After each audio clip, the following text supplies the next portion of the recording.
3 দিন ধরে পানিতে নিমজ্জিত সাতকানিয়ার 17টি ইউনিয়নের অধিকাংশ ঘরবাড়ি, তলিয়ে গেছে ফসলি জমি, চলাচলের রাস্তা। বিভিন্ন সরকারি বেসরকারি সংস্থার পক্ষ থেকে 4 দিন পর ত্রাণ সামগ্রী পৌঁছাতে শুরু করেছে দুর্গত এলাকায়। তবে বানভাসীদের অভিযোগ, সরকারি পর্যায়ে পর্যাপ্ত সহযোগিতা মিলছে না। সাতকানিয়ার বন্যা পরিস্থিতি জানাচ্ছেন সহকর্মী রিয়াজ রায়হান, ছবি তুলেছেন আরেক সহকর্মী লুৎফর রহমান।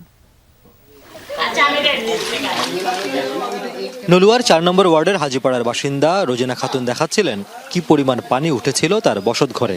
বানের তোড়ে কোনো মতে পরিবার নিয়ে ঠাঁই নিয়েছিলেন আরেক ঘরে। কি করে চলবো, অনেক কষ্ট হচ্ছে আমাদের। করবো কাজকর্ম বন্ধ, চারিদিকে আসা যাওয়া বন্ধ, কি করব। আগে যা ছিল তাই কষ্ট করে কাজ, অল্প কাটছি এরকম। আজকে 4টা দিন ধরে পানির ভিতরে নিমজ্জিত। এখনো পর্যন্ত আমরা রাষ্ট্রের কাছ থেকে, সরকারের পক্ষ থেকে, আমাদের উপজেলা প্রশাসন থেকে এখনো পর্যন্ত কোনো ধরনের রাষ্ট্রীয় সহযোগিতা পাইনি। পাশের বাড়িগুলোর অবস্থাও একই রকম, পানিতে নষ্ট হয়েছে আসবাব, রান্নাঘর, স্যানিটেশন। সাতকানিয়া উপজেলার 17টি ইউনিয়ন এবং একটি পৌরসভার প্রায় 90% এলাকা বন্যায় প্লাবিত হয়েছে।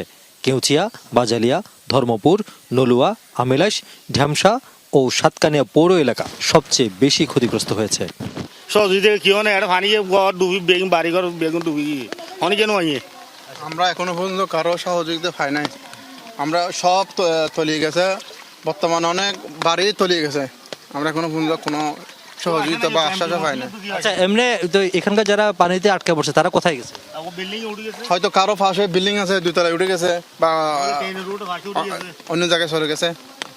দেখে মনে হবে হাওর পথে নৌযাত্রা, অথচ এটি বিস্তীর্ণ ফসলি মাঠ যা পেরোলেই গ্রাম। আর সেসব গ্রামের প্রায় প্রতিটি বাড়ি পানিতে নিমজ্জিত। চলাচলের রাস্তার কোনো নিশানা খুঁজে পাওয়া দুষ্কর। যাদের ভাগ্য কিছুটা ভালো তারা নিজের পাকা বাড়ির ছাদে আশ্রয় নিয়েছেন, বাকিরা কখনো কোমর কখনো বুক সমান পানিতে প্রয়োজন সারছেন। এই যে বলবেন যে খাওয়া দাওয়া কিভাবে হচ্ছে? খাওয়া দাওয়া ক্যানাডার তো আনি নৌকা দিয়ে আনি এরকম করে হাড়া হাড়া করে আনি কাটছি আর কি। সিরিয়া মুড়ি তুড়ি এগুলো খায়। আচ্ছা, মানে সবার তো গবাদি পশু আছে, হাঁস মুরগি আছে, গরু। ওইগুলো এখানে টেনে রুট আছে, ওইখানে মানে বর্তমান অবস্থান আছে, মানে ওইখানে ঝড় বৃষ্টি তো মানে গরু ফাঁসির জন্য অনেক নিরাপত্তা আর কি। পাহারা দিয়ে বর্তমান আমরা রাখতেছি, হয়তো দেখেন হয়তো এভাবে করে রাখতেছি আমরা। বানভাসী মানুষের অভিযোগ বিস্তর। জানালেন গেল 4 দিন পানিবন্দী মানুষের সহায়তায় কেউ এগিয়ে আসেনি। মানে বাজ আর কারণে যে হাতে হাত বেশি আর কিন্তু ব্যাংক গিয়ে গিয়েছে এখন লোড চলি না বাজে রুটি লাস্ট উঠে দেওয়া যায় তো নিয়ে না খাওয়া পরে ব্যাংক বন্ধ গিয়ে রান্না তো ফাঁকর মাগ ব্যাংক ডুবি শেষ। মানুষের বাড়িঘর সব পানির মধ্যে তলিয়ে গেছে, বুঝছেন। আমরা আসছি এখন মানুষকে, সাধারণ মানুষকে কিছু ত্রাণের উদ্দেশ্যে ত্রাণ নিয়ে দেওয়ার জন্য, বুঝছেন। সরকারের কাছ থেকে আমরা এখনো কোনো রেসপন্স পাই নাই। যাতায়াত করি বিলাই মানুষের সেবা দিবি আর ফাউন্ডেশন দিয়ে আলহাজ শামতুল ইসলাম ফাউন্ডেশন ফাঁকুন আর মানুষের সহযোগিতা করি আজ হালিয়ার দিন ইনশাল্লাহ। তবে শনিবার সকাল থেকে বিভিন্ন সংস্থার পক্ষ থেকে দুর্গতদের মাঝে সাধ্যমতো ত্রাণ পৌঁছে দেওয়া হচ্ছে, আর পানিও কমতে শুরু করেছে ধীর গতিতে। স্বেচ্ছাসেবী সংগঠন রয়েছে, তারাও চেষ্টা করছেন এই বানভাসী মানুষ যারা রয়েছেন বা পানিবন্দী মানুষ যারা রয়েছে তাদেরকে উদ্ধার করে নিরাপদ জায়গায় নিয়ে যাওয়ার জন্য। পাশাপাশি সেনাবাহিনী আজ থেকে কাজ শুরু করেছে।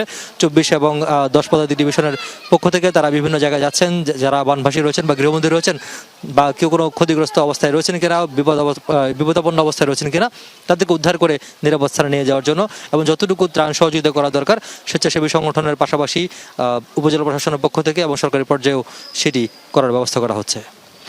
রিয়াজ রায়হান, যমুনা নিউজ, কেউচিয়া, সাতকানিয়া, চট্টগ্রাম।